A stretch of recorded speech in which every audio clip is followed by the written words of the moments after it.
नमस्कार। आज हम एक बहुत ही दिलचस्प संत की दुनिया में उतर रहे हैं जिनकी बातें आप देखिए सदियों बाद भी उतनी ही ताज़ी लगती हैं, उतनी ही सच्ची। हम बात कर रहे हैं संत कबीर की। हमारा आज का मकसद है कबीर के विचारों को समझना, खासतौर पर उनकी वो निर्गुण भक्ति वाली बात और प्रेम का संदेश। जी, इसके लिए हमारे पास भक्त लीला नाम की एक प्रस्तुति के कुछ अंश है। शीर्षक है संत कबीर, निर्गुण भक्ति और प्रेम का संदेश। तो हम कोशिश करेंगे कि इन अंशों से कबीर के उस मूल विचार को पकड़ें कि भाई ईश्वर किसी मंदिर, मस्जिद या रस्मो रिवाज में नहीं है। हाँ, वो तो सच्चे प्रेम और साफ दिल में मिलते हैं। शायद उनकी वो पंक्तियां हैं ना, पोथी पड़ी पड़ी जगमुआ, पंडित भयानक हुए। हाँ, ढाई आखिर प्रेम का, पढ़े सो पंडित होए। ये ढाई अक्षर क्या है और क्यों ये किताबें ज्ञान से ज्यादा अहम है, इसी पर आज थोड़ी गहराई से बात करते हैं।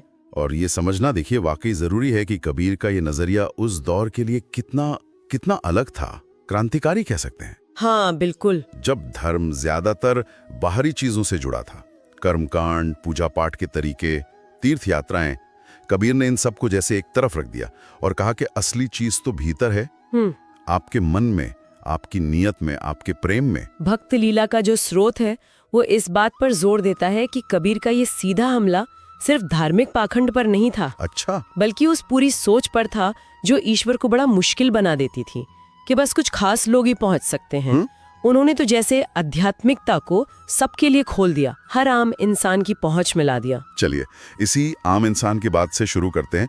कबीर खुद स्रोत बताता है कि उनका जन्म वाराणसी में हुआ और पालन पोषण एक जुलाहा मतलब बुनकर परिवार में। जी, भक्त लीला में एक दिलचस्प बात ये भी लिखी है कि कबीर अक्सर अपने काम से ही मतलब कपड़ा बुनने के उदाहरणों से ही गहरी बातें समझा देते थे। हाँ, ये उनकी खासियत थी। जैसे वो कहते थे कि दुनिया के रिश्ते नाते, ये रस्में, ये सब उलझे धागों जैसे हैं और सच्चा ज्ञान या प्रेम उस सीधी तकली की तरह है जो इन्हें सुलझाकर एक सुंदर कपड़ा बना सकता है।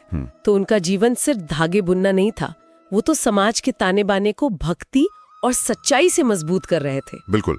और ये जो बुनकर पृष्ठभूमि है ना, ये सिर्फ एक सामाजिक पहचान नहीं थी, ये उनके दर्शन का आप कह सकते हैं आधार बनी। हाँ, भक्त लीला इस पर काफी विस्तार से बात करती है। अब सोचिए, एक बुनकर दिन भर धागों से जूझता है, उन्हें सुलझाता है, रंग भरता है, आकार देता है। शायद यही अनुभव था जिसने कबीर को समाज में फैले आडंबर, जाति पाति के भेद, धर्म के नाम पर जो दिखावा चल रहा था उसे समझने में मदद की। अच्छा। स्रोत बताता है कि वो अक्सर कहते थे, जैसे कोरी चुनरी रंगे वैसे ही मन को रंगो राम नाम से। वाह। उनका मानना था कि ये बाहरी पहचान, जाति, धर्म, ये सब ऊपरी रंग है, असली चीज है मन की शुद्धता, आत्मा का असली रंग। उनकी आलोचना सिर्फ कहीं सुनी नहीं थी, वो उनके रोज के जीवन के अनुभवों से निकली थी, इसीलिए उसमें इतनी ताकत थी। सही बात है। वो कोई बड़े धर्म गुरुओं की तरह महलों या मठों से नहीं बोल रहे थे, वो अपनी चादर बुनते हुए आम आदमी के बीच से बोल रहे थे। और शायद इसी जमीनी अनुभव से उनकी वो सबसे मशहूर और सीधी चोट करने वाली बात निकली होगी। कौन सी? ना मैं मक्का, ना मैं काबे, ना मैं मंदिर, ना मैं मस्जिद। हाँ। मोको कहाँ ढूंढे रे बंदे, मैं तो तेरे पास में। ये सिर्फ कविता नहीं लगती, ये तो पूरे धार्मिक सिस्टम पर सवाल है। बिल्कुल सवाल है। भक्त लीला बताती है कि कबीर सिर्फ मूर्ति पूजा या कर्मकांडों के खिलाफ नहीं थे, वो हर उस चीज के खिलाफ थे जो इंसान और ईश्वर के बीच दीवार खड़ी करे। चाहे वो कोई किताब हो, कोई गुरु हो या कोई रस्म।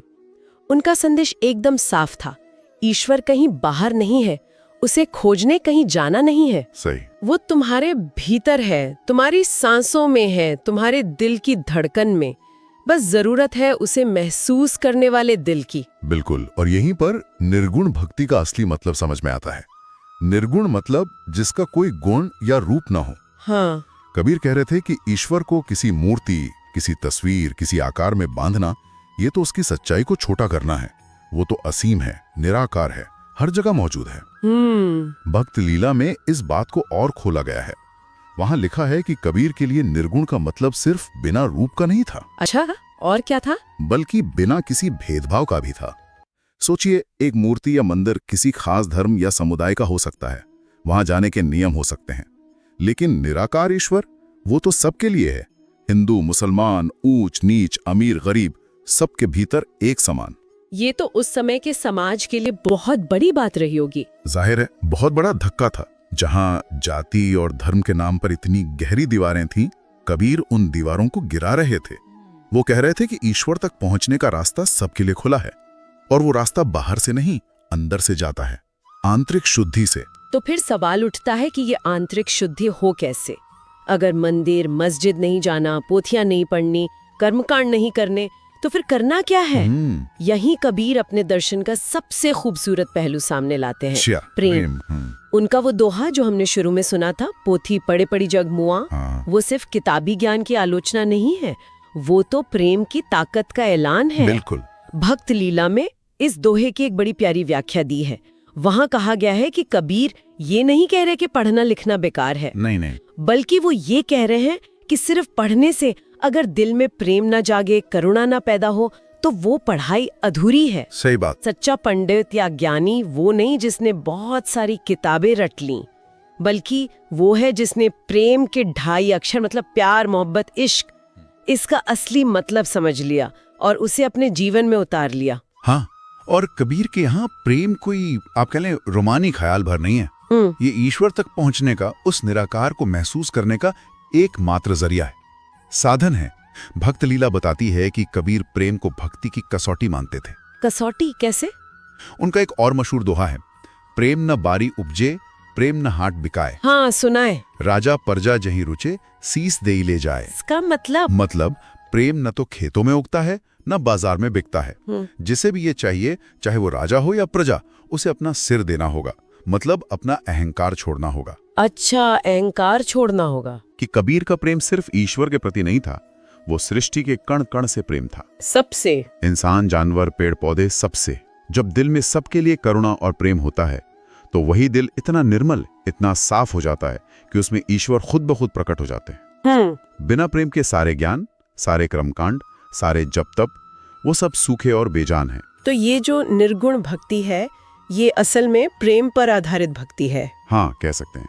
ईश्वर का कोई तय रूप नहीं मानना, किसी मूर्ति या तस्वीर के आगे नहीं झुकना, बल्कि उसे अपने भीतर महसूस करना, और उस तक पहुंचने का रास्ता सिर्फ और सिर्फ सच्चा निष्काम प्रेम रखना।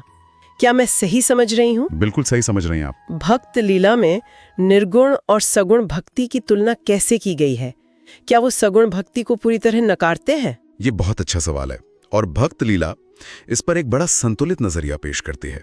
स्रोत कहता है कि कबीर ने निर्गुण मार्ग पर जोर इसलिए दिया क्योंकि उन्हें लगता था कि सगुण भक्ति में, मतलब ईश्वर के साकार रूप जैसे मूर्ति वगैरह की भक्ति में, हाँ, बाहरी आडंबरों का, कर्मकांडों का, पुरोहितवाद के घुसाने का खतरा ज्यादा रहता है। अच्छा। लोग अक्सर रूप में ही अटक जाते हैं और जो असली सार है, यानी प्रेम और आंतरिक अनुभव, उसको भूल जाते हैं। लेकिन भक्त लीला की जो सबसे महत्वपूर्ण सीख है, वो ये है कि कबीर प्रेम को दोनों मार्गों के लिए अनिवार्य मानते थे, जरूरी मानते थे, दोनों के लिए। हाँ, उनका कहना था कि चाहे तुम ईश्वर को राम कहो, रहीम कहो, मूर्ति में देखो या अपने भीतर महसूस करो, अगर दिल में सच्चा प्रेम नहीं है तो सब बेकार है। प्रेम ही वो पुल है जो भक्त को भगवान से जोड़ता है, चाहे भगवान का रूप कोई भी हो या ना हो। समझ गई। हाँ, ये बात अलग है कि कबीर का अपना झुकाव निर्गुण की तरफ ज्यादा था, क्योंकि वो उन्हें ज्यादा सीधा, ज्यादा सच्चा और आडंबरों से मुक्त रास्ता लगता था। उनके लिए भक्ति का मतलब कोई मुश्किल पूजा पाठ नहीं था, बल्कि जीवन में सादगी, सच्चाई और करुणा का होना था। भक्ति लीला में एक जगह लिखा है, कबीर कहते हैं, माला फेरत जुग भया, फिरा न मन का फेर। हाँ, ये भी बहुत मशहूर है। कर का मन का डार दे, मन का मन का फेर। इसका मतलब क्या हुआ? मतलब हाथ की माला फेरते फेरते जमाना गुजर गया, पर मन का भटकना बंद नहीं हुआ। तो हाथ की माला छोड़ो और अपने मन को बदलो, उसे शुद्ध करो, यही सच्ची भक्ति है। और कमाल की बात देखिए, ये बातें आज मतलब 500-600 साल बाद भी हमें जैसे झंझोड़ देती हैं। बिल्कुल। भक्ति लीला में भी इस बात का जिक्र है कि कबीर की वाणी आज भी उतनी प्रासंगिक है, आज भी भक्तों को जगाती हैं। आज का दौर तो शायद पहले से भी ज्यादा भारी दिखावे का है। हाँ, है ना? सोशल मीडिया पर अपनी आध्यात्मिकता का प्रदर्शन करने का दौर। हाँ, ये बात तो है। ऐसे में कबीर की बातें कि असली चीज भीतर है, प्रेम में है, सादगी में है, ये तो जैसे आज के लिए ही कही गई लगती हैं। बिल्कुल, उनकी प्रासंगिकता कभी कम हो ही नहीं सकती, क्योंकि वो इंसान की जो बुनियादी जरूरतें हैं, बुनियादी सवाल हैं, उनसे जुड़ी हैं। जैसे? सत्य क्या है? ईश्वर कहाँ है? जीवन का अर्थ क्या है? क्या बाहरी सफलता ही सब कुछ है? भक्त लीला इस बात पर रोशनी डालती है कि कबीर का संदेश आज के संदर्भ में क्यों महत्वपूर्ण है। आज जब दुनिया धर्म, राजनीति, विचारधाराओं के नाम पर इतनी बटी हुई है, जब बाहरी पहचानों पर इतना जोर है, हाँ, तब कबीर हमें याद दिलाते हैं कि इन सबसे परे एक गहरी सच्चाई है जो हम सबके भीतर है। उनका ये कहना कि ईश्वर तक पहुंचने के लिए किसी बिचौलिए की जरूरत नहीं, सिर्फ एक साफ दिल और सबके लिए प्रेम चाहिए। ये आज के दौर में कितना बड़ा, कितना जरूरी संदेश है। ये हमें भीड़ का हिस्सा बनने की बजाय अपनी अंदर की आवाज सुनने को प्रेरित करता है। सही कहा। स्रोत में कहा गया है कि कबीर की शिक्षाएं एक तरह का आंतरिक कंपास हैं, जो हमें बाहरी शोर और भटकाव के बीच सही दिशा दिखा सकती हैं। वाह, आंतरिक कंपास, ये बहुत अच्छा कहा। तो अगर हम आज की इस पूरी चर्चा का सार निकालें जो हमें भक्त लीला के अंशों से मिला है, तो कुछ मुख्य बातें उभर कर आती हैं। पहली, कि ईश्वर को खोजने के लिए कहीं बाहर जाने या मुश्किल कर्म कांड करने की जरूरत नहीं, वो हमारे अपने भीतर है। बस एक सच्चे और प्रेम से भरे दिल की जरूरत है। बिल्कुल। दूसरी, भक्ति का मार्ग चाहे निर्गुण हो या सगुण, उसका आधार प्रेम ही है। बिना प्रेम के कोई भी भक्ति सच्ची नहीं हो सकती। एकदम सही। और तीसरी, असली आध्यात्मिकता या भक्ति का सार जटिल रस्मों में नहीं, बल्कि जीवन में सादगी, करुणा और सच्चाई को अपनाने में है। हाँ, ये मुख्य बिंदु है। बिल्कुल यही सार है। और अंत में एक सवाल या शायद एक विचार श्रोताओं के मन में छोड़ना चाहूंगा, जो भक्त लीला के संदेश से ही जुड़ा है। जरूर। कहते हैं, प्रेम के जरिए, सच्चाई के जरिए, एक निर्मल मन के जरिए। अब सोचिए, ये विचार आज के हमारे अपने जीवन को, हमारी अपनी मान्यताओं को, हमारी सामाजिक अपेक्षाओं को किस तरह देखता है? क्या ये उन्हें चुनौती देता है या शायद उन्हें एक नई गहराई, एक नया अर्थ देता है? सोचने वाली बात है। क्या हम वाकई अपने भीतर झांकने को तैयार हैं या बाहरी बैसाखियों का सहारा हमें ज्यादा आसान लगता है? इस पर सोचना शायद हमें कबीर के उन ढाई आखर प्रेम के और करीब ले जाए।